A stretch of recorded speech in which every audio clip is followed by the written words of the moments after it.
Hair loss के treatment में बहुत सारे प्रोडक्ट्स हैं मार्केट में और हम कभी एक प्रोडक्ट यूज़ करते हैं, फिर उससे बोर हो जाते हैं और फिर दूसरा प्रोडक्ट यूज़ करना शुरू कर देते हैं।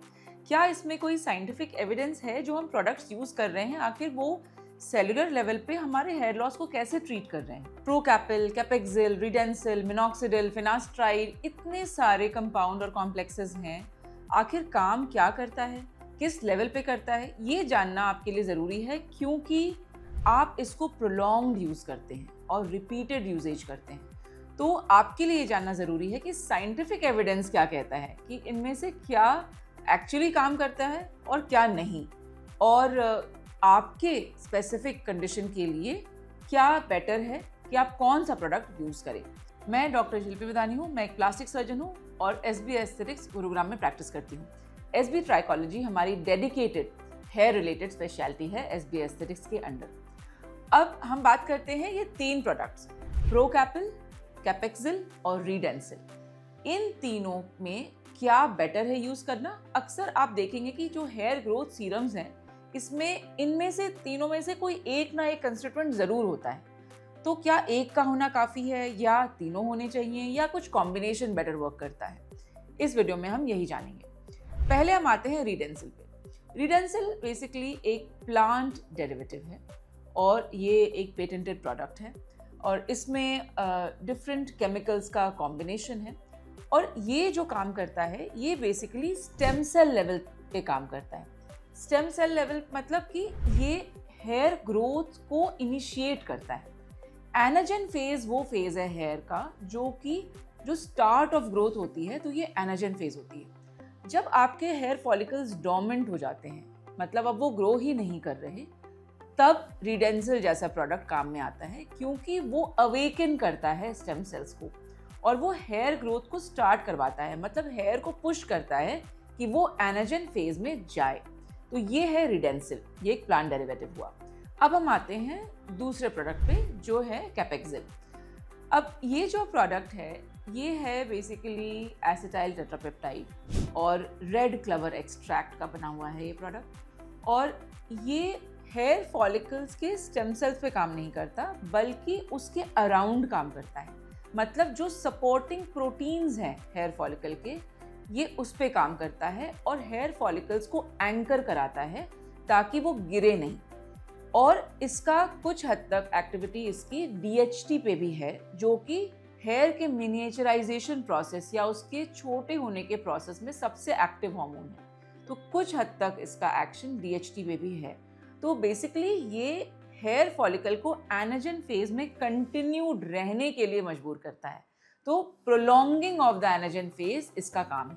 रिडेंसिल का काम था हेयर फॉलिकल को एनाजन फेज में पुश करना और इसका काम है हेयर को एनाजन फेज में मेंटेन करना। तो डेफिनेटली अब आप ये सोच रहे होंगे कि कॉम्बिनेशन तो बड़ा अच्छा होगा कि ये पुश करे और ये मेंटेन करे। तो आइए अब जानते हैं कि आखिर प्रोकैपिल क्या करता है। तो प्रोकैपिल सेस्डर्मा लैबोरेटरीज जो कि स्पेन में है उनका पेटेंटेड प्रोडक्ट है। इसमें बायोटिनाइल GHK, एपिजेनिन और ओलियनोलिक एसिड का कॉम्बिनेशन है और ये जो काम करता है ये स्कैल्प माइक्रो सर्कुलेशन पे काम करता है, मतलब कुछ मिनॉक्सिडिल जैसा एक्शन है इसका। ये 5-अल्फा रिडक्टेज की एक्टिविटी को भी कम करता है, मतलब ये DHT ब्लॉकर भी हुआ, और ये स्ट्रक्चरल प्रोटीन्स को भी स्ट्रेंथन करता है। मतलब जो काम हमारा जो एक्स्ट्रा सेलुलर मैट्रिक्स पे जो काम हो रहा था कैपेक्सिल के थ्रू, वो भी ये करता है।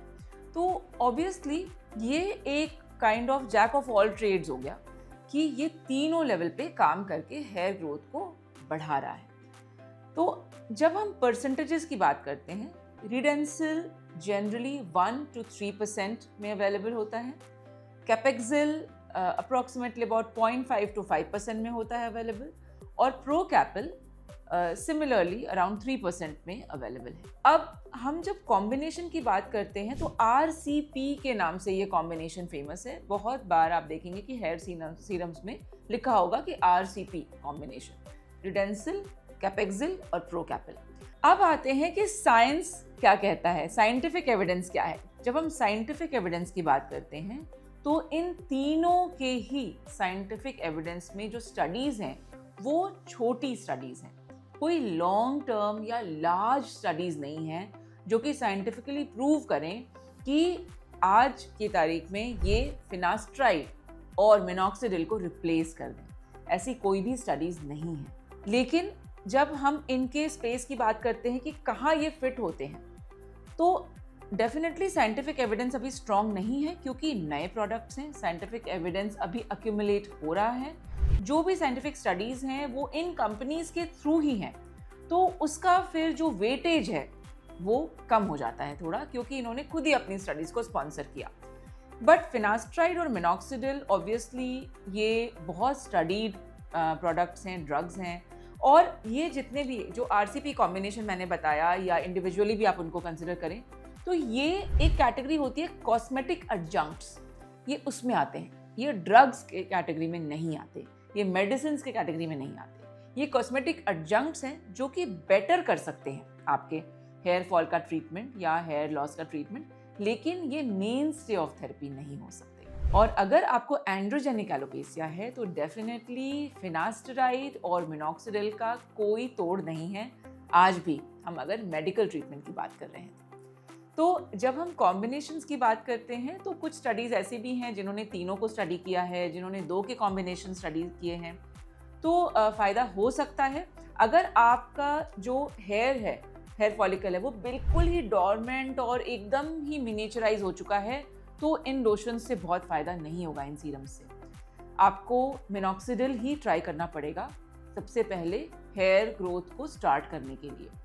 लेकिन अगर आपका इनिशियल हेयर लॉस है, थोड़ी थिनिंग है, हेयर डेंसिटी कम है, थोड़ा हेयर फॉल दिख रहा है, तो आप डेफिनेटली इन चीज़ों को ट्राई कर सकते हैं, इन सीरम्स को ट्राई कर सकते हैं, और ये अलग अलग लेवल्स पे काम करके हेयर ग्रोथ को एनहांस कर सकता है, हेयर फॉल को कंट्रोल भी कर सकता है। लेकिन मैं हमेशा from a surgeon stand point, from an expert stand point, हमेशा एक क्रिटिकल नज़र से देखती हूँ हर चीज़ों को, क्योंकि साइंटिफिक एविडेंस बहुत ज़रूरी है। Because it's such a it's more than $1 billion industry. आप देखिए कि वर्ल्ड ओवर हेयर लॉस का ट्रीटमेंट एक्चुअली इतना बड़ा बिजनेस बन चुका है। लेकिन हमें साइंटिफिक एविडेंस से चलना है, और हम भी प्रेस्क्राइब करते हैं, लेकिन ये ध्यान रखते हुए कि हम किसको कौन सा ड्रग प्रेस्क्राइब कर रहे हैं, कौन सी मेडिसिन प्रेस्क्राइब कर रहे हैं। क्योंकि after a lot of efforts, and also you have to understand that at least 3 to 6 months आपको यूज़ करना होगा इन प्रोडक्ट्स को कुछ विजिबल रिजल्ट देखने के लिए। और मिनॉक्सिडिल और फिनास्ट्राइड बहुत जल्दी एक्शन शुरू करते हैं, एंड उनका जो रिजल्ट भी है वो भी बेटर है। So if you are struggling with hair loss and you want a solution, then there are many therapies that we have with us. और इसमें of course medical therapy भी है, जिसमें health checkup होता है, सारी चीज़ें हम देखते हैं, hormonal analysis करते हैं, injectable therapies भी हैं, GFC है, PRP है, और भी बहुत सारे exosomes हैं। अब autologous exosomes भी आ गए हैं कि आपके अपने ही blood से exosomes बन सकते हैं, और of course hair transplant तो है।